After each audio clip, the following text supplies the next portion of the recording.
Kaibigan, pag-usapan natin napakaganda ng topic ko ngayon. 10 simpleng gawain na ginagawa ninyo to, I'm sure, pero masama sa inyo. Meron pa dito, 3 dito, nakamamatay pa. Oo. Tama po to, hindi nyo to makikita sa Google. Medyo inisip ko lang to based on experience, saka nakita ko kung ano makakatulong sa inyo. 1 to 10, very important. Number 1, cross legs. Diba? Lahat tayo nagko-cross legs. Simple cross legs, Doc. Ano masama? Pag laging naka-cross yung legs, alam nyo ba, tumataas yung blood pressure.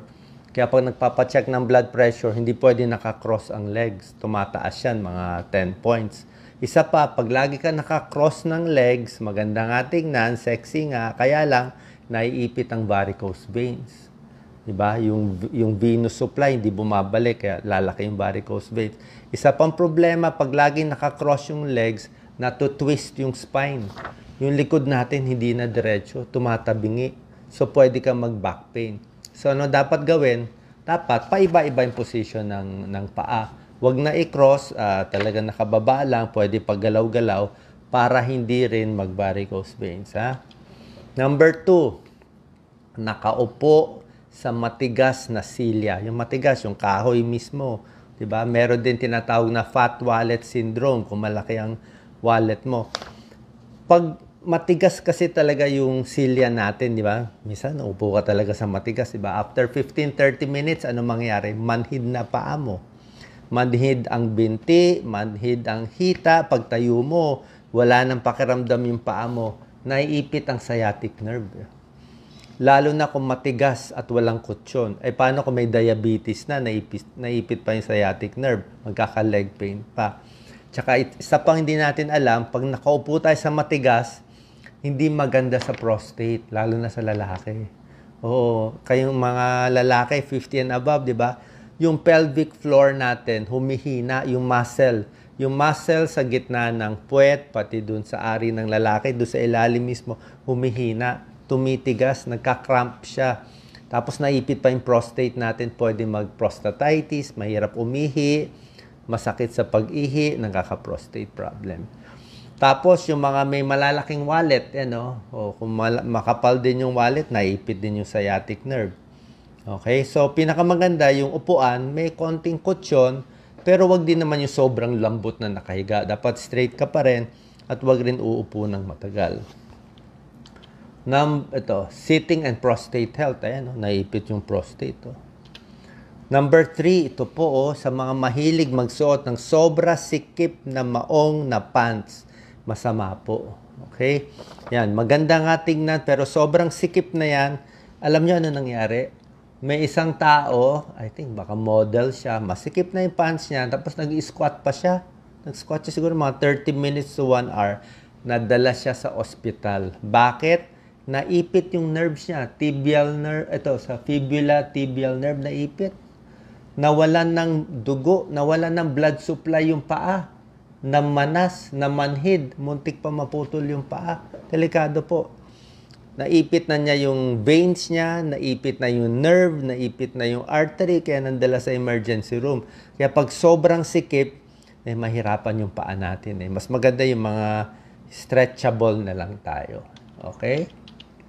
Number 4, ito sa lalaki, di ba? Tayo, di ba? Lagi tayo naka-long sleeves, naka-necktie. Depende po. Huwag sobrang sikip ang necktie. Kasi nandyan yung carotid artery natin. Okay? Lalo na kung masikip ang necktie, tapos titingin ka kaliwa o kanan. Delikado po.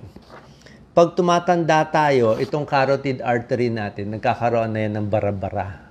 Okay? May bara-bara na ito. Nakakapanga natin pulso natin dito. Bakit nagbabara? Sa high blood, sa cholesterol, sa diabetes, nagbabara yan. Kaya nga may mga bara sa puso, bara sa stroke pag tumatanda. So, lalo na pag nagkakaedad, dapat maluwag na yan. Hayaan nyo, hindi lang 2 fingers ako 3, 4 pa nga. Gusto ko nga, 1 size bigger ako. Kung mapapansin nyo, si President Ramos dati, tingnan nyo lahat ng pictures niya. Hindi siya nag-coat and tie. Lahat ng barong niya open. Kahit si President Duterte, pansin niyo yung mga barong niya, open lahat. Di siya nang close. Delikado kasi. Lalo na kung may edad, may mga high blood na, Pag in-ultrasound niya ng doktor, itong carotid, makikita ilang percent para. 30%, 50%. Eh kung barado na yan, tapos masikip pa yung necktie mo, tapos tumingin ka sa kaliwa o sa kanan, pwede ka mag-collapse. Pwede ka ma-stroke there and then. Kaya wag ganyan po. Delikado yan. Di bali na pangit tignan, eh buhay naman. Number 5, bawal matulog sa kamay. Yan, problema ko to. Minsan kasi masarap talaga, di ba? So, inuunan ang kamay. May ipit ang median nerve, may ipit ang ulnar nerve, mamamanhid. Pagising mo, wala nang pakiramdam. Di ba? Kahit, ano problema dito? Kung sandali lang naman naipit, mga 1 hour, 30 minutes, okay lang yan. Pero merong pagkakataon na sobra kang antok na antok eh. Talagang tagal nakaipit eh. Sabi ni Dr. Epi Colliantes, isang neurologist, may mga kaso yung talagang siguro nalasing na hindi na nagagalaw yung kamay o natulugan, nagkakaroon ng nerve damage eh. Nasisira yung nerves, manhid na, humihina pa kasi sobrang ipit. Nakakatakot. Di ba, minsan pagising mo, saan na yung kamay ko? Nawala na. O yung paa ko, naipit na. Kaya dapat, kahit nga yung higaan natin, wag din sobrang tigas. Kailangan may konting kutsyon. Okay, may konting kutsyon. Kundi maiipit. Sciatic nerve, sa puwet, ito ulnar and median nerve. Number 6, ito problema, lalo na ng kabataan. Diba? Bata pa, masakit na yung leeg nila. Bakit? Kaka-cellphone, kaka-laptop. Ano problema? Ang problema natin lahat, forward head syndrome. May pangalan na nga yung sakit eh. Forward head. Ayan o. Pag nagse-cellphone kasi tayo, siyempre, nakatungo. Nagla-laptop, nakatungo. Pag nakatungo, ang laki ng strain namumula. Nai-strain yung leeg natin. Napapagod, tumitigas yung muscle, sumasakit ang likod. Ang tamang position, pag nandito yung cellphone, dapat diretso ang ulo, mata lang ang bababa. Mata lang ang titingin. O itataas mo na lang yung cellphone mo. Pero hindi mo pwede itaas ng ganito lang. Sasakit naman ang kamay mo. Kaya dapat nakatukod ka pa. Tukod, tapos nakatingin. O yung iba, merong mga stand. Di ba? May nabibili kang stand. O sa laptop, dapat tamang-tama yung position. Di ka nakatungo. Ano problema pag nakatungo? Tingnan nyo to. Ang ulo natin, around 12 pounds to 15 pounds yan. Di ba? Parang bowling ball yan eh. Pag nakadiretso ang katawan mo, nakadiretso ang ulo mo, walang strain sa neck mo. Relax ang neck muscles mo. Hindi ka mag-headache. Paano? Yung ulo, diretso lang. So, nakaganon siya. Nakaganon lang siya. So, ang bigat lang is 10 to 12 pounds. Relax na relax yung babae. Pero oras na binaba mo yung ulo mo, chinek mo yung text ng boyfriend mo, 45 degrees na. O meron ka nakitang chismis na nag-aaway, nakatingin ka. Yung ulo mo na 10 to 12 pounds, magiging 50 pounds na yung pressure sa neck muscles mo, pati sa cervical spine. Mahirapan yung mga buto natin sa likod. Nakaganon na siya eh. Parang nakabitin ka na eh. Di ba? Mas mabigat na nakabitin. Pag binaba mo yung ulo mo ng 60 degrees, magiging 60 pounds yan. Ang bigat na yan. Pag nakaganyan ka, ang bigat na. Hirap na yung ulo mo. Pwedeng tumigas ang neck muscles. Pag tumigas ang neck muscles, may ipit ang cervical spine. Pag nag-ipit yan, may ipit yung nerves natin. Pag naipit ang nerves, mamamanhid na yung kamay. Magdidikit pa yung mga spine. Mamaya, kung may osteoporosis, baka maoperahan pa yan. So, ang tip dyan, di ba? Pag may cellphone, ilagay mo lang, o may laptop, o sandali lang ang paggamit. Tapos, mayroon tayong exercise dyan. Chin tuck. Diba? Ang daming tao, kuba na yan. Ang daming tao, forward head na, di ba? So, chin tuck. 2 daliri, i-press to, ganyan. Double chin exercise. Kaya mo mag-double chin. Okay lang double chin. Hindi naman sira yung chin tuck. Mga 10-15 seconds. Para dumiretso lang siya. Or, tatayo ka, lalapat mo yung likod mo sa dingding, tapos yung ulo, didikit mo sa dingding. Straight din yan. Tapos pag na-straight mo na siya, lakad ka na.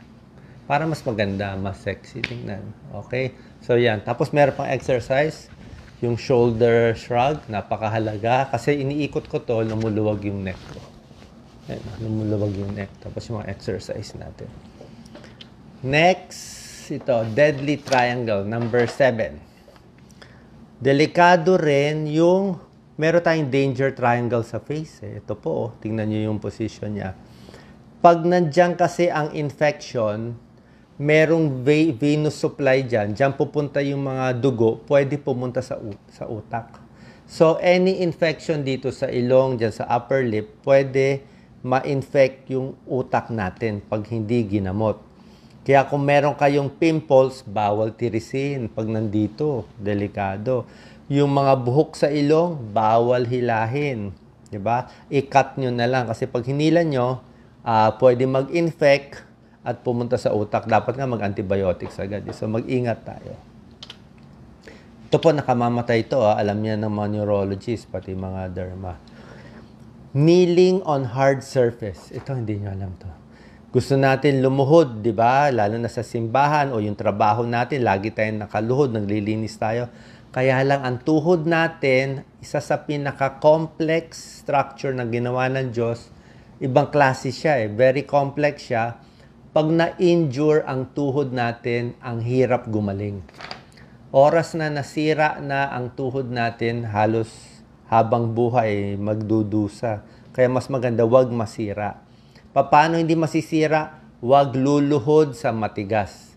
Pag nasa simbahan, magbaon na lang kayo ng unan o tela o, di ba? Meron namang sa simbahan na mas malambot. Hindi po maganda. Pag naglilinis, kailangan merong nakakutsyon sa tuhod. Ayaw rin ng tuhod yung naka-squat, nakatalong ko, yung full squat. Ayaw niya ng full squat. Dapat half squat lang. Nai-strain siya sa full squat. Ito pa yung mga bawal. Bawal mag-lunge. Okay? Pwede mag-lunge kung malakas ang muscle mo at kung konti-konti lang. Pero kung overweight ka, hindi ka na masanay mag-lunge, may kilala ko na operahan yung tuhod. Bibigay yan. Kasi lahat ng pressure, lunge kasi isang tuhod lang nagdadala. Siya lang nagdadala na buong bigat mo. Bibigay yan. Delikado pa yan. Do not do too many lunges, sinabi dito. Huwag gumamit ng sapatos na sira. Okay? Huwag mo po na matagal. Huwag mag-bounce-bounce. Baka mahirapan ang tuhod natin. May mga trabaho na prone masira ang tuhod. Cleaner, construction worker, roofer, carpet, mechanic, gardener, lagi, plumber, preacher, lagi o yung mga dancer at athlete, minsan nasosobrahan sa pag-twist-twist o mga gymnastics na natatagtag yung tuhod. Kaya pag may edad na, iwas na tayo sa mga hard sa tuhod. Basketball, badminton, sakit sa tuhod ang badminton, basketball, tennis, pwede sa clay, di ba? Sa sand. O ano pa ba? Yung mga volleyball. O pambata yun eh. Kasi oras na pag bumagsak ka ng mali, sira na tuhod natin. Paano na yan? Okay? Number 9. Ayaw natin matagal nakaupo o matagal nakatayo. Gaano ba yung matagal is matagal? Matagal is 6 hours nakaupo sa isang araw. 8 hours nakaupo sa isang araw. Merong mga nakaupo more than 8 hours. May pag-aaral, huwag kayong magalit sa akin, may pag-aaral, sinasabi ko lang sa inyo, more than 8 hours nakaupo, mas maagang namamatay. Tunay po, mas maagang namamatay. Kasi pag matagal nakaupo, nahihirapan yung katawan natin. More heart disease, matagal nakaupo. More cancer, more diabetes, pag matagal nakaupo. Sa ulo, sa baga, nagba-blood clot. Yung blood supply, pag matagal nakaupo. Yung tiyan, lumalambot.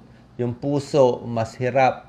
Yung legs, nagmamanas, nagbabarikos. Yung neck, nahihirapan. Yung back, lumalambot. Ang gusto natin, paiba-iba ang position. Nakaupo sandali, 30 minutes, tapos tatayo naman, lakad-lakad.